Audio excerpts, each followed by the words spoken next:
Shalom, call halal, Yahweh by Hashem, Yahweh Shai by Hashem, Rakah Quadash. Double honors unto the apostles, double honors unto the elder bishops. Salutations to all my fellow laborers doing this work in truth and sincerity, risking their lives and their freedom to do so, now more so than ever. To the scattered elect that are scattered around the four corners of the earth, that be like unto the speckled bird among the heathens, that look like the heathen nations. All right, and to the Akwaf that are listening and learning, to you, I say Shalom. This is your brother Malcolm from the branch of the Great Millstone here in Chicago, coming at you another lesson in truth. And this is a continuation and final of the View of the Hebrews by Ethan Smith.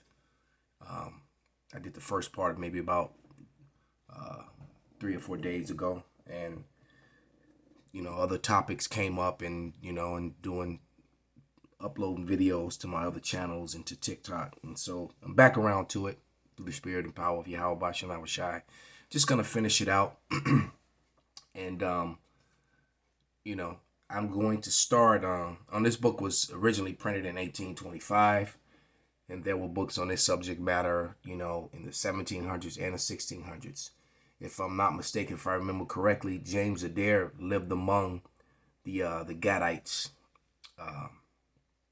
in the 1600s for 40 years, in that spirit of Bartholomew Delicasis, who also lived among the natives of the islands for about 40 years and witnessed the atrocities done to them at the hand of the white Christians, the genocidal murder, land theft, slavery that was done to them by white Christians, all in the name of Cesare Borgia, who they falsely put up the image of and said that this was Jesus Christ. All right. Well, maybe Cesare Borgia was Jesus Christ, because you have to remember that the Lord never called himself that.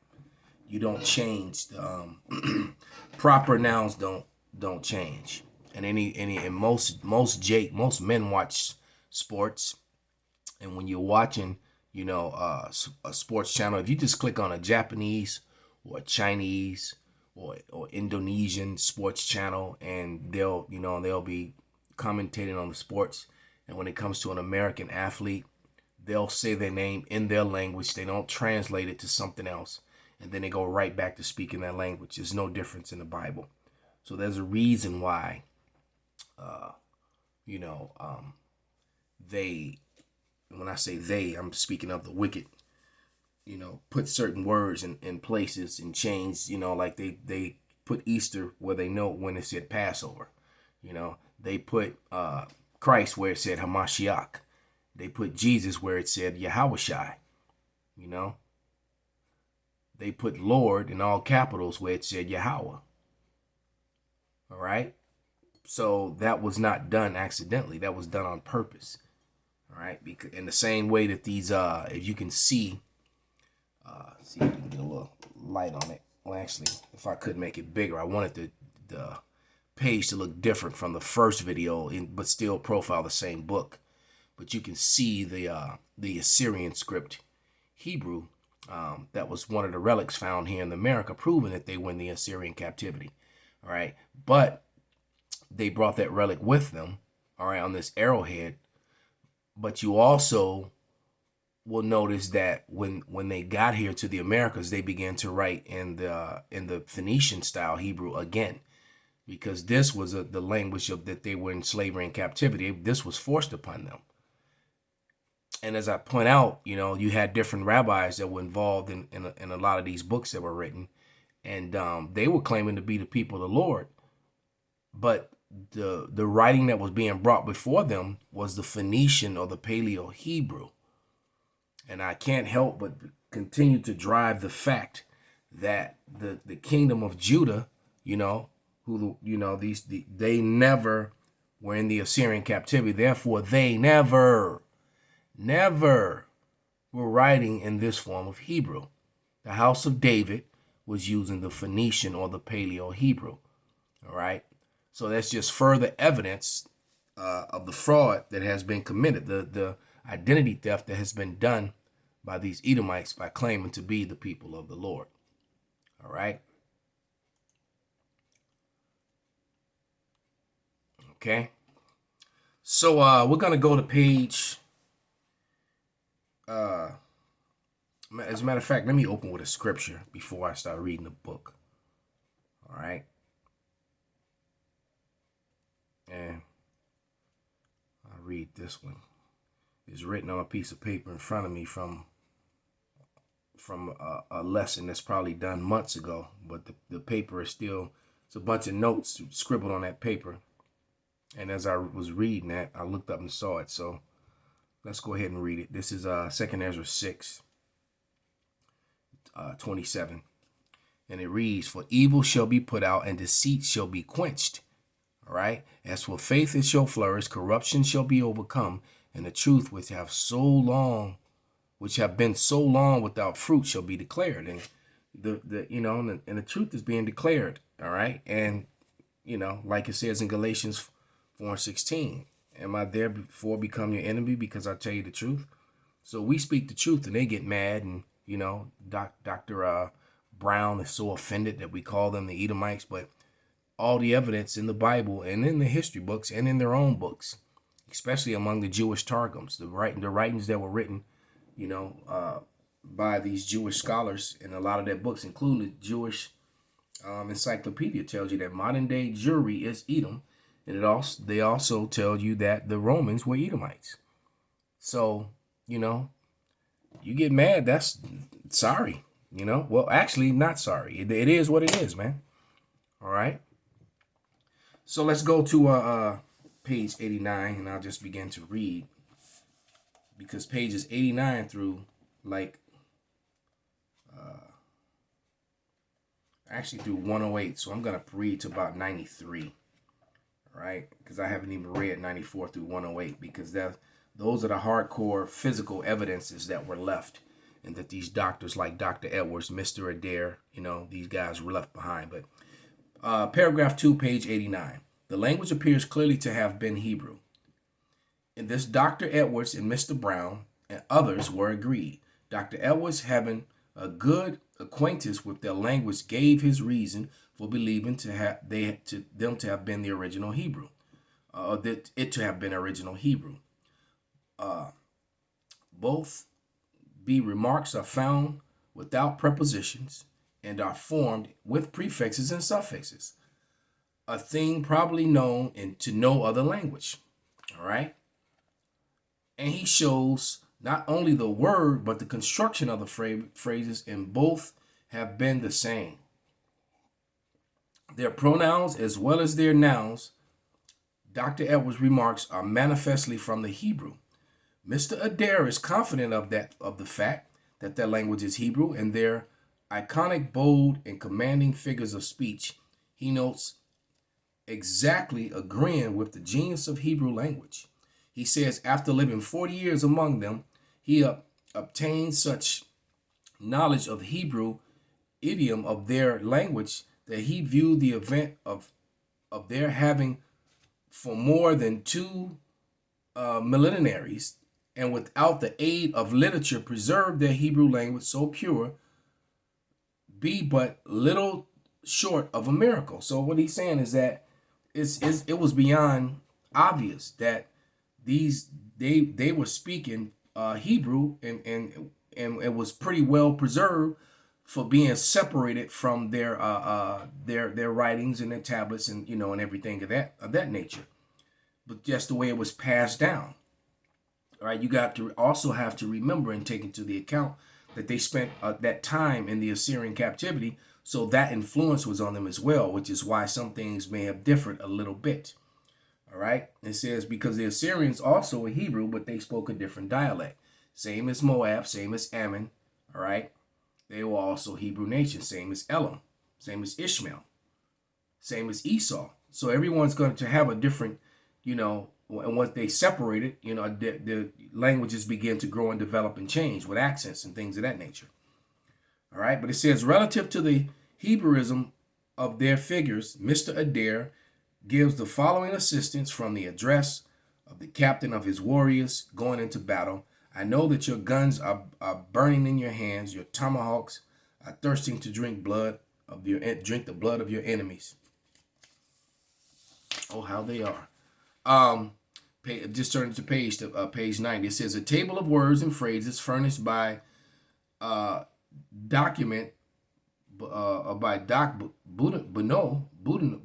I think that's French. Boudinot. Adair and others with several added from good authority to show clearly that the Indian language is from Hebrew. And I'll show this page. Normally I was just reading, but you can see the English, the Indian, and then the Hebrew. So they added the J, see? And they said Yehovah is Yahweh. They added the E. Remember, they were writing in the Assyrian script, these rabbis. So they were using the vowel points already. All right, Yah or Wah, all right? And then they put Jah. And all these words that meant the same, in English, had an Indian equivalent and had a Hebrew equivalent. This is impossible for this just to be coincidental. All right? That list was, put together by all these doctors and these scholars. Okay? You can't get around this. All right? So it says, these words and parts of sentences are from their corresponding Hebrew. The Indians must have descended from the 10 tribes of Israel. And, as a matter of fact, let's get that in, let's go to 2nd Ezra. It's a good time to go. And when I read that part about the tomahawks, it made me think about that, I might grab that off the shelf and read it too. All right, because you got 2 books. Because one in the Black Indians, the Reubenites, had names of their tribes called "Try Me If You Dare," and things of that nature. The Lord is with us and not with you. they had named their some of their crews. They had those sort of names as they were fighting against the Edomite soldiers of Andrew Jackson. Trying to take Florida and take them out. This is 2nd Ezra 13 and 40, and it reads, those are the 10 tribes which were carried away prisoners out of their own land in the time of Hosea the king, whom Salmanassar the king of Assyria led away captive and carried them over the waters. So they came into another land. So another land would be, well, right here, all right, is this is all of Asia, where Israel sits. All right, there's no such thing as the Middle East. They made it up.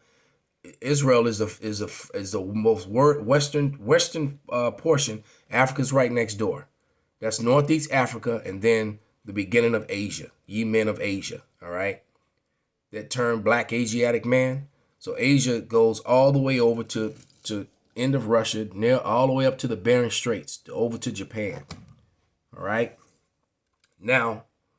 Above Asia is Europe, and then you have Africa. So this was pretty much the known world, all right, in the ancient times.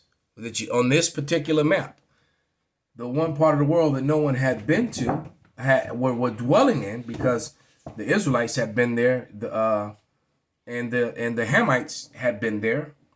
All you have to do is read in Kings the Hamite servant of Solomon that went on that trip that took him a year and a half to go and a year and a half to come back. And then you have those African omics that were left in Mexico. So those Hamites were coming here, the servants of King Solomon. Hence the reason why the Israelites knew the way to the Americas. All right? Because it's clear, speaking as a man, and also there's a term that Elder Apostle Gabar uses called extrapolation. All right, those there were more than likely there were some Israelites that went on those journeys as well with the Hamites to the Americas. They knew the way. All right, so that's where they went. They were guided, and even if that were not true, the Lord still guided them over there. That was the only part of the world, the West, where man had never dwelt. All right. Because all of Europe had been lived in, all of Asia had been lived in, and all of Africa had been lived in. From Egypt all the way down to the southern tip of South Africa. Hamites Them dark-skinned Hamites were all over Africa. Okay.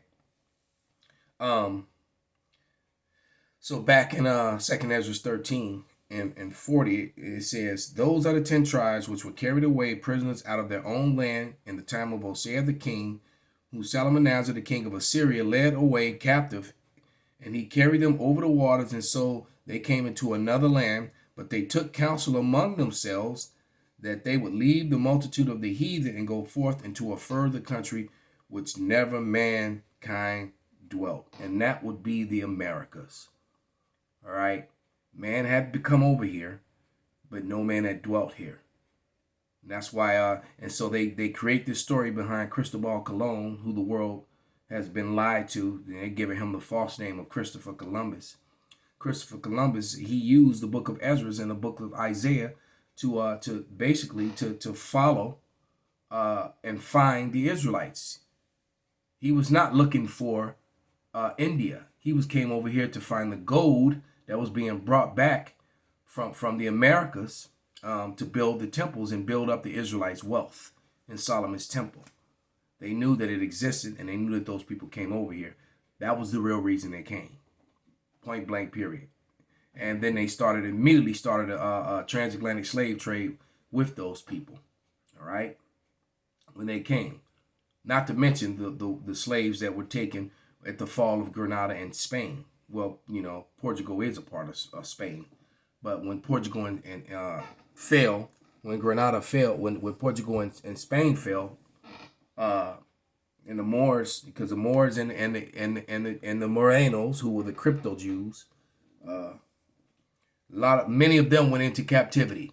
So the slave trade started way back then. Triangular slave trade between Europe, Africa, and America. All right, with both Judah, the southern kingdom, and Ephraim, the northern kingdom. All right, and after that, and then 100 years later, they started going to the west coast of Africa to grab up, Judah, Benjamin, and Levi out of those colonies that they settled, out of those townships and kingdoms that they built up. You had a Fort Judah, it's in French, Fort Ouida, I believe they called it, and a Fort Levi or Levy. All right. So the evidence is overwhelming, man. Stop playing. All right. It's overwhelming. Page 92.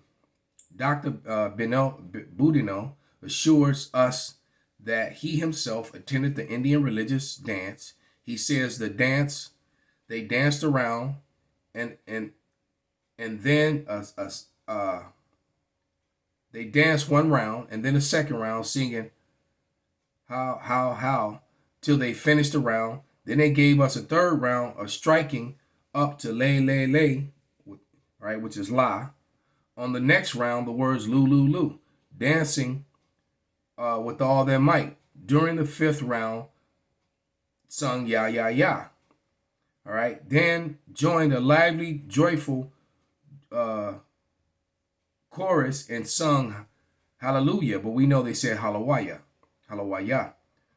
dwelling on each syllable every time in a very long breath. And then, when they hey, that's when they were singing Yahweh. All right. It says, how could it be possible that while Native Americans in different parts of the continent should be found singing the praises to the first? So even they would go to different parts, different tribes, and it was the same thing. And this is the evidence right here in this book from 1825. One of many. Because there were hundreds of books written on this subject matter, all right? Why are these not in school? And then why did they put on the cover the Assyrian script and not the Paleo? You see, these Edomites are very clever in trying to hide the truth and hide who they are and hide who we are. How could it be possible that while Native Americans in different parts of the continent should be found singing this phrase and praising the great first cause of Yah? No, it's not with a J, all right? Exclusively Hebrew without having brought it down by tradition from ancient Israel. And that is a very good question. How could that be possible? Because you're, oh, it's coincidental, and then you got people like, Vocab Malone and you know Dr. James White the Edomite and Dr. Brown, the Edomite, trying to say these were all hoaxes, you know. So that's a lot of work put into a hoax that didn't benefit white people. Who would do that, But it says, who can doubt but their own name of thunder, Eloho, is derived. Aloha is Eloha is derived from the Hebrew of the God of Elohim. All right. It said, quote, Squard quoted in Bidino in his literary miscellany says of the Indians of Suriname, on the authority of Isaac Nassi, a learned Jew residing there, that the dialect of those Indians common to all tribes in Guyana is soft, agreeable, and regular. The learned Jews asserts that their substance are Hebrew. The word of expressive of soul, he says, is the same in each language and is the same with breath. God breathed into man the breath of life and became a living soul. This testimony of Nassi, a learned Jew dwelling with the Indians, must be a signal of weight. So he's saying you can't get around this, basically.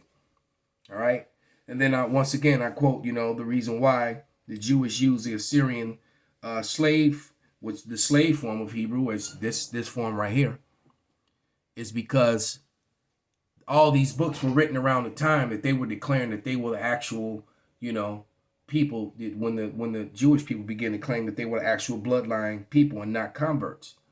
Okay, so if they would have, and then all these writings and all these books were being passed around the Americas, of these, of these people being Hebrew and writing in the ancient Phoenician Helio, the same as the house of David, Solomon, that would have been, then they would have had to answer and explain with their Christianity why are they doing this to the Lord's people when they're claiming to be the people of the Bible. You see what I'm saying? So they hid it. So they didn't. So so they basically, this information that I'm sharing with you got covered up for generations. All right. They just swept it under the rug because no one was taught this in the schools. All right.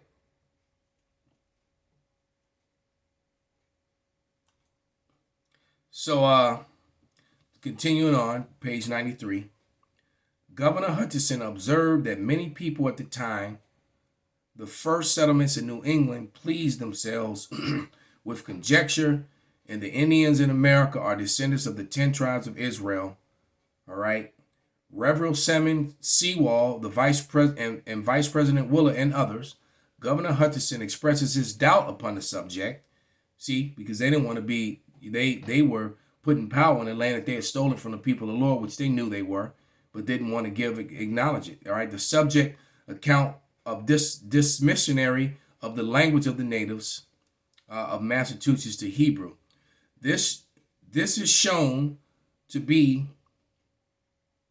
what it says. Any language in a savage state must be, in the course of 2,500 years, have rolled out, varied exceedingly. So yeah, so they just started all of a sudden keeping all these customs and Hebrew rites just by accident, and all these things the same as the Jewish people were keeping. This is the Edomite is crazy, man. All right, it said, and that's so what the president and the governor Hutchinson said was a lie. All right, because they were writing in the Phoenician Hebrew, the same as the Israelites in the ancient world. It says, this is shown to be the case of different dialects and many new words introduced among those tribes, which are acknowledged to have their language radically the same.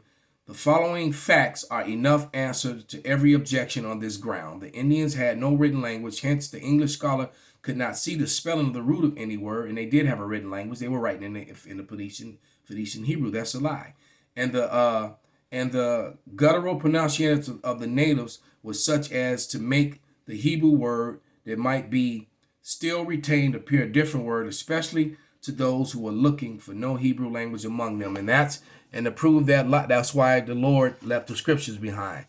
All right, and left, and left the relics. In Psalms 85 and 11, they did have the written language all found all over the Americas, from Canada to Brazil to the islands. All right, you can't get around this. But Psalms 85 and 11, we'll read that and then finish it up.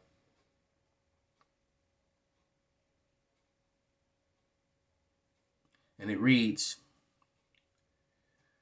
truth shall spring out of the earth, and righteousness shall look down from heaven. So that truth being the relics that were left behind, proving these Edomites to be the liars that they are. So with that, I'm going to give all praises, going honor unto Yahweh by Hashem Yahweh Shai. Abba Babal. Shalom.